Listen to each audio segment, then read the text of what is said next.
Hey guys, Andrew Shrout. I'm here in the sideboard. I'm sitting with Kent Ketter. How's it going, man? Good, good. Kent, you have chosen to show up with red-black devotion for the standard portion of this tournament.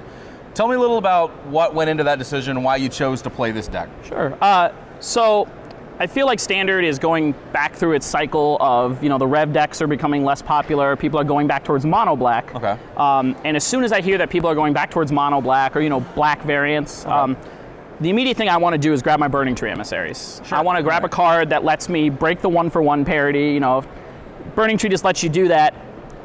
The specific reason I chose red-black devotion for this tournament was I felt the mono-black matchup was very good, and all of your non-rev matchups, I feel like I can win any of them. Okay. So going into the tournament with the ability to beat a popular deck, have a solid plan against everything but one deck in the field, feels pretty strong, because then I just get to use my sideboard for that last matchup. Sure. I have access to 6 or 7 cards that I'm happy to bring in the Revelation matchup. So basically, we're looking for the best Burning Tree Emissary deck. Yes. The idea there being to get 2 creatures out ahead of the 1 removal spell per turn. Yep. Or the control deck Burning Tree Emissary and Hammer. That's just as good as 2 creatures against them. So. All right. This is kind of a stock deck. It's been a deck for a long time, these red Nykthos decks. Yes, absolutely. There are some new additions. Yes. So I'm going to focus on those in particular. Sure. The one that stands out, you have 4 Eidolon of the Great Revel. Absolutely. Tell me how this card's been for you. Eidolon has been a strict upgrade to Ash Zealot. Ash Zealot was the previous 2-drop slot that most people were favored. Haste, first strike, reasonable stats. All right. But when you actually get to play with it, you realize that Ash Zealot runs into Caryatid, Courser. Right. And if Monsters is prevalent, which it always is, it's a fantastic deck, go Monsters. You need a way to get damage around that. Okay. Eidolon of the Great Revel was the obvious choice. Now, some people might say, oh, you're going to take damage from your own stuff. Right.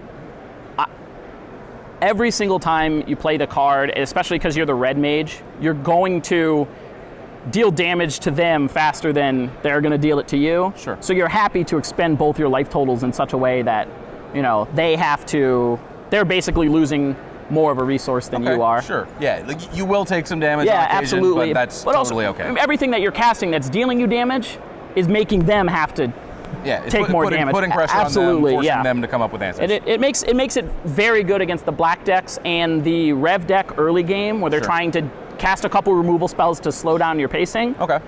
Eidolon makes it where sometimes they just have to go straight to the wrathing stage. Right. And forcing them to wrath early in the rev matchup is integral to winning that one. So kind of a new all-star of this archetype. Yes, I believe so.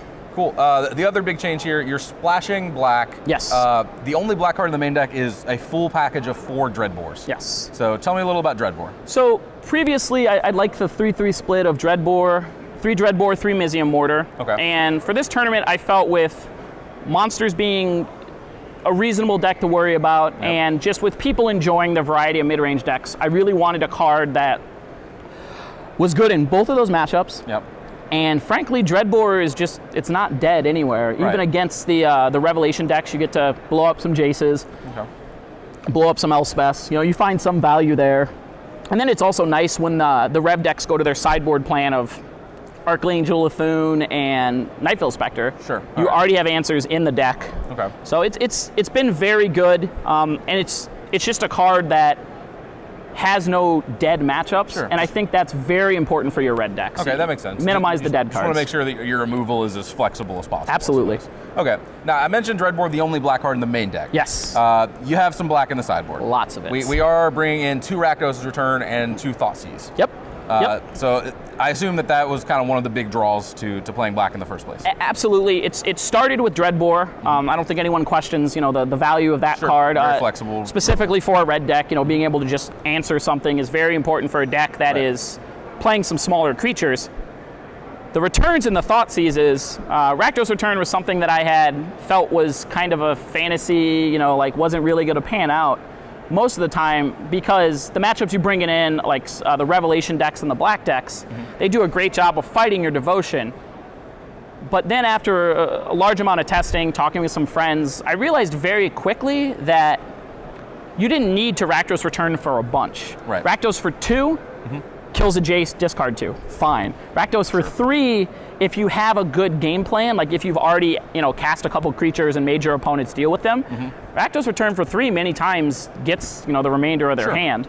Thoughtseize was I just felt like being a hateful person this weekend, and I just wanted to, I mean, if everyone else gets Thoughtseize, I want my turn, and it's just another card that if I don't know what to bring in, but I know bad cards to take out. All right, sure. That it's a slight crutch there, but I really like it in the Revelation matchups. Yeah, sure. It's very good there because it's our only way to fight Supreme Verdict. Yeah, that makes sense. I mean, it also makes total sense as a catch-all. Thoughtseize is one of the best cards in the format, if not the best card in the format. It is good against opponents with cards in their opening hand. Yep. So if you can cast it, I can totally see having it in your It sideboard. also protects my Stormbreath Dragons. So like that's on my list of things to do. It's protect the dragon and kill people with the dragon. So fair enough. Thoughtseizing Celestial Flares is one of the better feelings you can have. All right. And then I want to talk to you a little about Fire Drinker Satyr and Anger of the Gods. These are not cards that are new to the archetype. No. A lot of players have had them in their sideboard, even going back to last fall. Yep. But I just want to talk to you a little about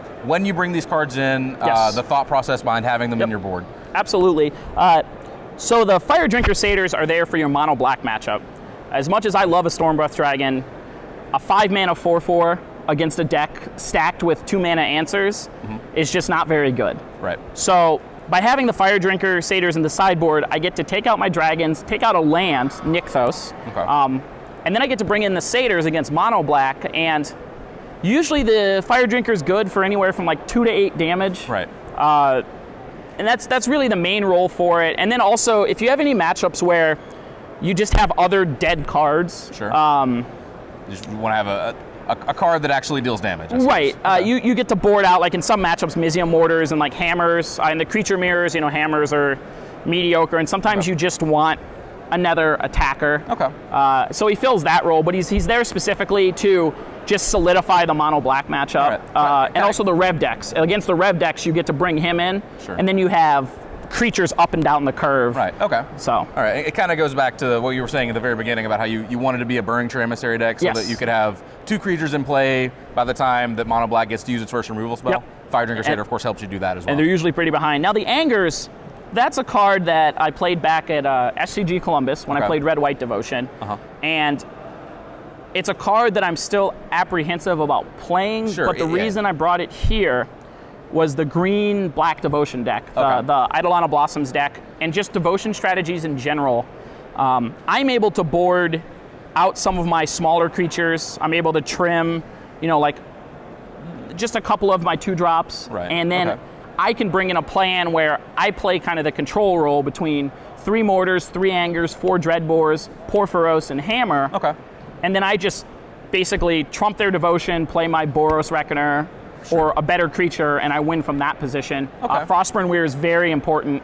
Being able to go turn 2 Frostburn Weird against most aggro decks, followed up with turn 3 Anger. Right, okay. The game's probably over. Yeah, like I know that it kind of raises some eyebrows because this feels like a deck that wants to swarm the board itself. But yeah, I guess there are decks that swarm the board in a more swarmy fashion. Absolutely. And you can kind of gear the deck post-board to prepare for that. It's also great in the mirror. I feel like I'm at the volume of games with the Devotion strategies that I feel like I'm okay with bringing in cards that are just kind of bombs in the mirror, because in the mirror it's just important.